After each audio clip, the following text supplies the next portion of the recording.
Welcome back to Ryan Rambles. I'm Ryan Miller, and I'm doing a run of episodes on Moon Knight. If you were here for the last one, I went through my top 10 out of 40-something years of Moon Knight comics that I had been reading.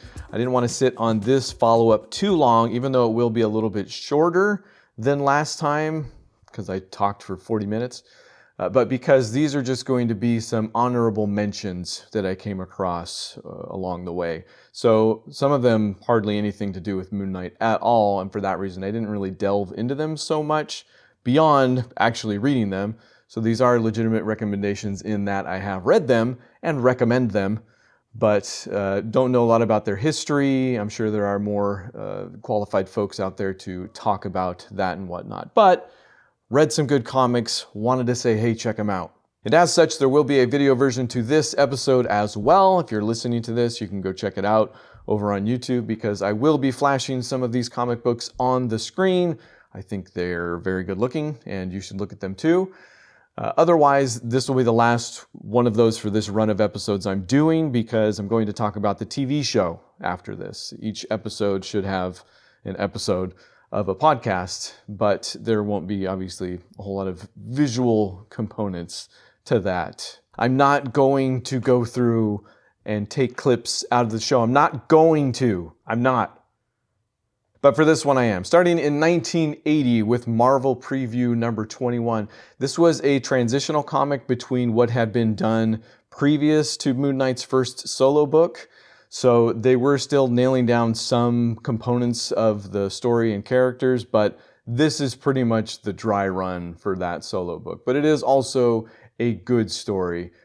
It does first delve into the idea of him having multiple identities here, and not so much in a he's got a real mental illness type of way, more in a I do this. It's like it takes the old, alter ego trope, the secret identity trope, and just gives him two more secret identities. So it's kind of that treatment that has been done before, where who am I? Am I the person, or am I the superhero? Except it does that like 3 times. So this begins in this kind of dry run of a comic book, like I mentioned, and is really good. It's if you liked the Moon Knight solo book, you should go back and check out this little precursor book. And it's done by Mensch and Sienkiewicz, like the solo book was, if I didn't mention that. Next up is in 1981 with Marvel Team Up, annual number 4. It's a story by Frank Miller with pencils by Mike Esposito and Herb Trimpe. And it's just fantastic. If you liked any of the Al Milgrom, West Coast Avengers, Steve Englehart stuff that I talked about, this is kind of right up that alley. There's some really cute Kingpin drawing. Like, it's not quite chibi, but just the lines and the shapes that Trimpe uses are fantastic. I don't know, I found the whole thing really charming in kind of that pop art type of way. And the story's good too. Frank Miller, turns out, can do that. Next up, in March of 1982, like I said, moving fast here, there is the Marvel Superhero Contest of Champions. And this has even less to do with Moon Knight. This is a real, almost Secret Wars type of book. I don't know if this was trying to sell toys also for the most part or whatnot, but they bring all these superheroes together. The Grand Master's in charge, so he's kind of choosing teams that he's going to pit against each other. So the bulk of the 3 issues is all it is those 2 teams coming against each other. So it's a real, we love to see that in comics also. But Moon Knight does not make the final cut. So he's in there for like a second, and then it's just a great comic book after that. Again, had to recommend it. And by now you're realizing that there are some obvious ones. There were some obvious ones in the last episode as well, but that's part of the deal. Coming across some of these for the very first time in my life. So go check out this classic that everybody loves so far in Contest of Champions. Done by Bill Mantlo and Stephen Grant. Yes, there was an actual Stephen Grant that wrote some, this is not a Moon Knight comic book. He did go on to write some actual Moon Knight comic books, but his name is Stephen Grant. One of Moon Knight's alters is also named Stephen Grant. With pencils by John Romita Jr. So Really great book. Go check it out. Next up, and this is maybe a little bit more interesting, something that maybe a lot of people haven't heard about, there was a book called Marvel Fanfare.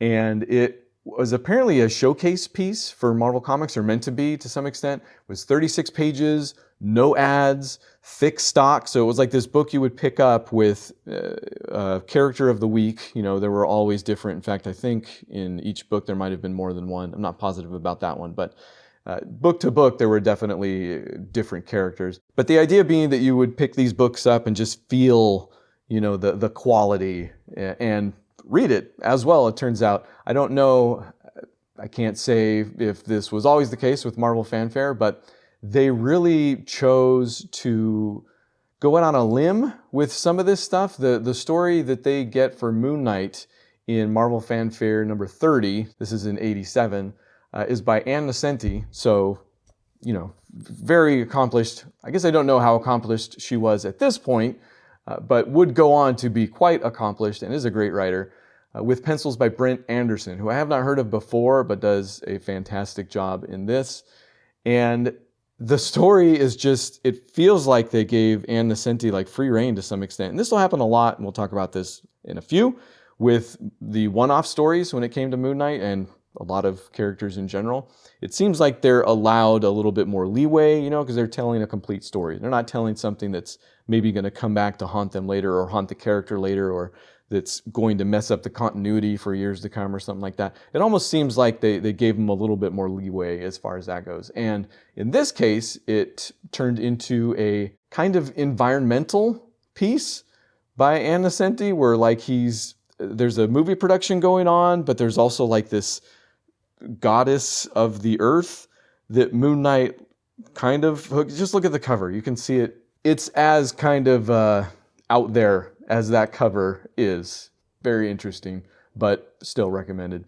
The other Marvel Fanfare I want to call out is a bit more down to earth, I guess you could say. In 88, they did it again with number 38, with a story by Joe Duffy and pencils by Judith Hunt, both of which no experience with.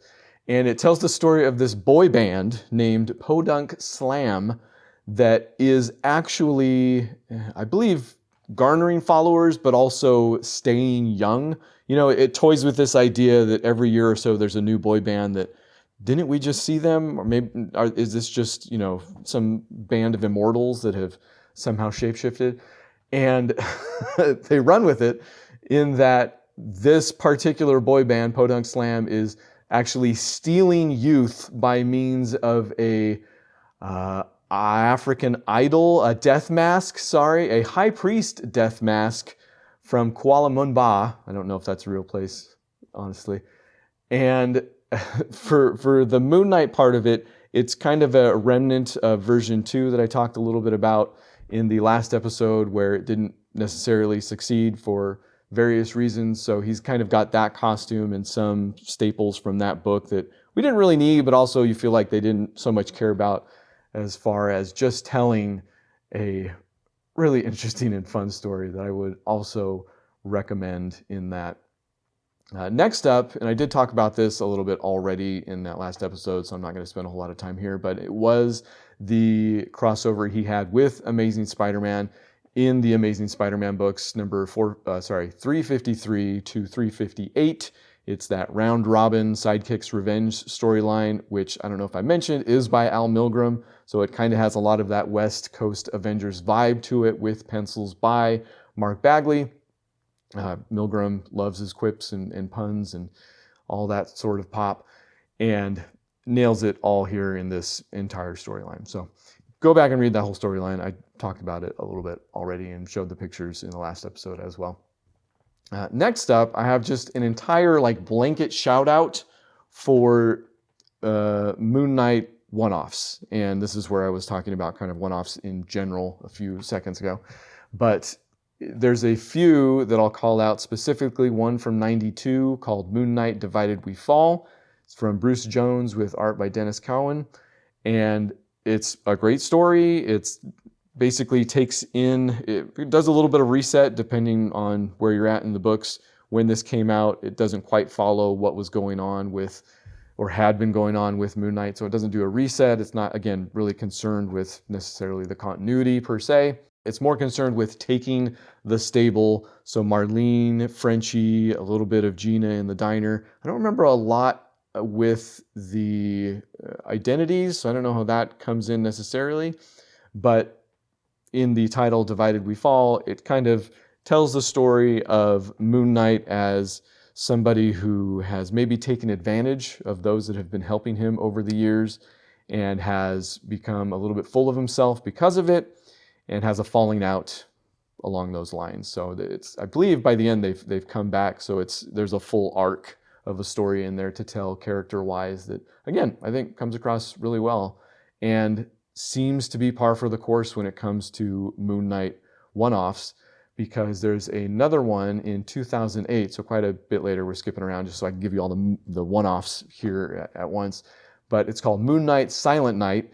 It's literally a Christmas one-off and is still good, like both looking but also story-wise. It's from Peter Milligan with pencils by Lawrence Campbell.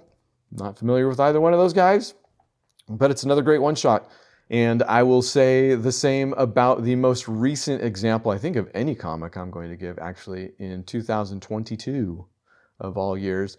Moon Knight Black, White, and Blood came out and appears to have no through line or really, style guide. Like, they let them do Moon Knight in the future. They let them do like just off the wall Moon Knight stories, again, shuffling stuff, and which coming out in 2022, they had a lot to work with in this way. This is probably an easier thing to do after 40 years worth of comic books, obviously, but they really just let the writers and artists tell a Moon Knight story, quote unquote, as loosely defined as possible. So those are all cool one-offs that I would all recommend. Next up, from 2010, and this is the second time I read these books because I did this. In fact, one of the times I probably forgot to mention that I did this was when the Shang-Chi movie came out. I went back and read a bunch of Shang-Chi books and loved them to death. But one of the storylines I picked up along the way was the Secret Avengers from 2010. I think version 1, it would be. Number 1 through 12, 16, 19, 21, if you're looking for Moon Knight in particular. It's written by Ed Brubaker, who's kind of the patron saint of orphaned characters and storylines, for that matter. He probably hit most pay dirt when he brought the Winter Soldier back, but has, over the course of Secret Avengers, certainly done it numerous times, but also here with Moon Knight, in that I believe it continues, kind of, at least for a few books. The Secret Avengers is like this secret group that Steve Rogers assembles, and they go out and do secret missions. I don't know if there's a great justification beyond that, but here he does his thing by continuing a story from 1977, I think, or elements of it, or referencing it, where Jacob Fury, Nick Fury's brother, who was actually the villain Scorpio, I believe, but also becomes Zodiac to some extent in this, because he's in, I think, continuing another very old story, like assembles the Zodiac Council, but it's actually out of androids, because he also has a Nick Fury LMD. I don't know if they're even calling them LMDs at this point in 77, but that comes back. I believe that it's that LMD that comes back in the Secret Avengers storyline. Anyway, it's a very good story, not just for Shang-Chi or Moon Knight, because Moon Knight is barely in it at all and could be anybody, and there's zero character progression, which is why it made the honorable mention list. But also because this is the first appearance of Mr. Knight.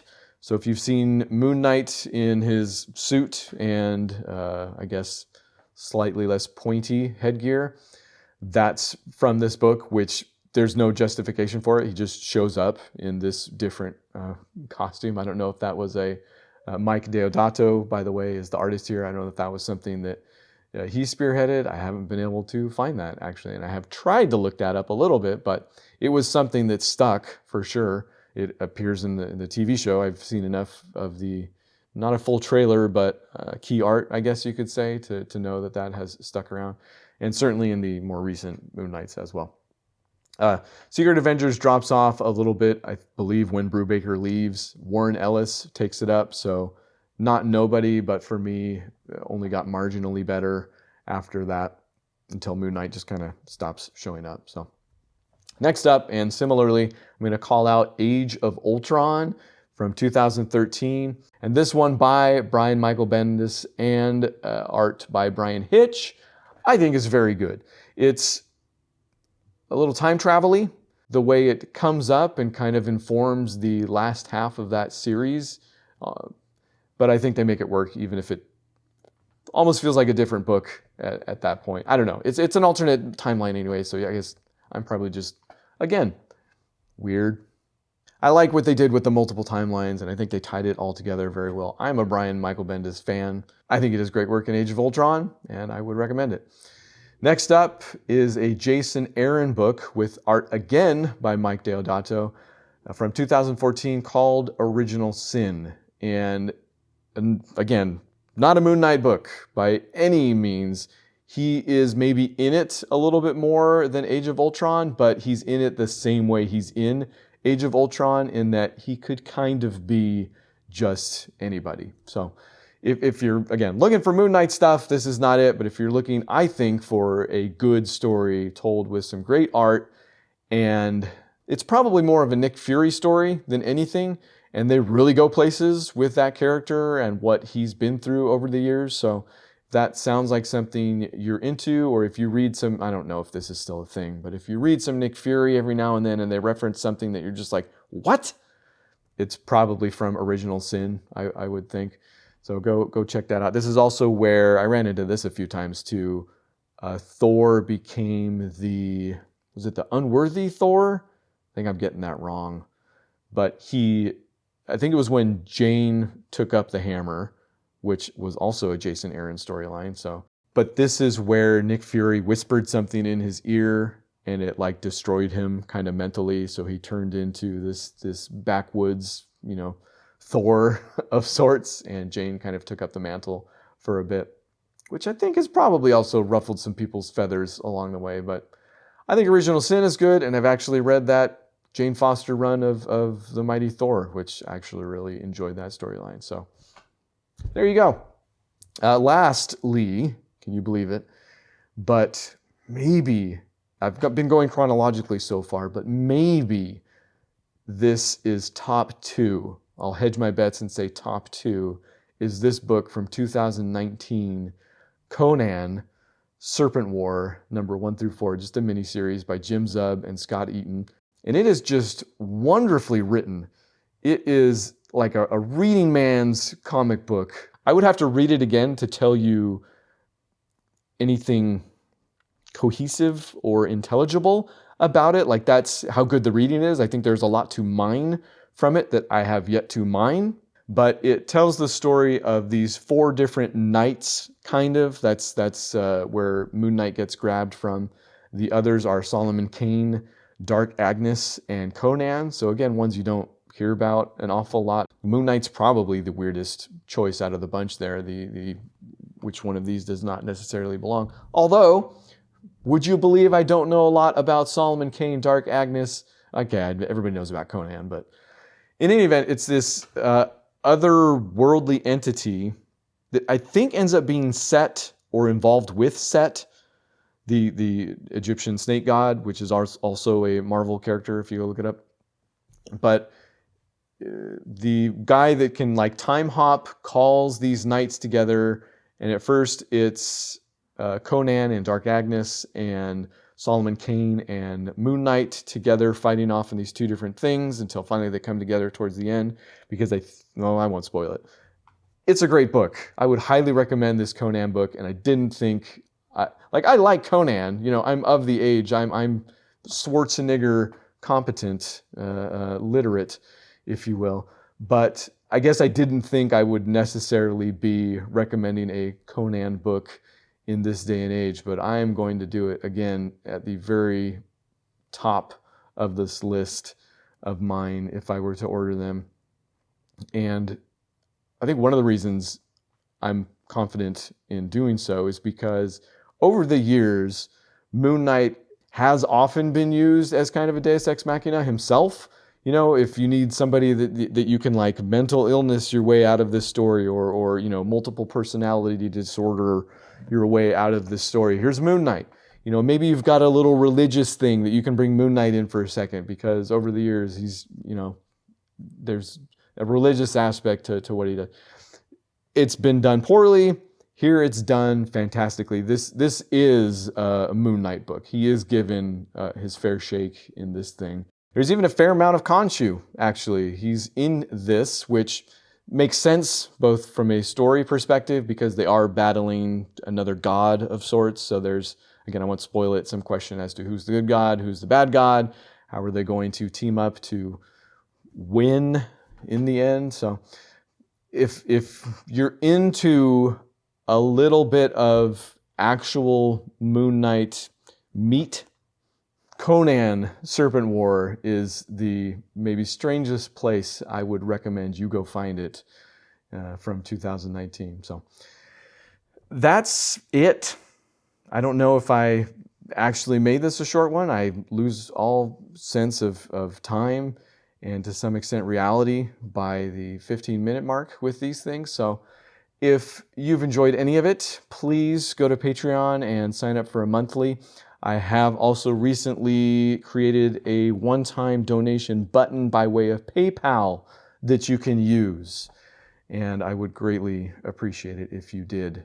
Otherwise, the next one of these, Ryan Rambles, will be about the Moon Knight TV show. I'm looking to do one episode per episode of TV show. So if that works out, that's what we'll be talking about next time, although you won't see me. It'll just be audio. So take it all in while you can, or go watch any of the other hundreds of videos in this environment that are on my channel. Okay.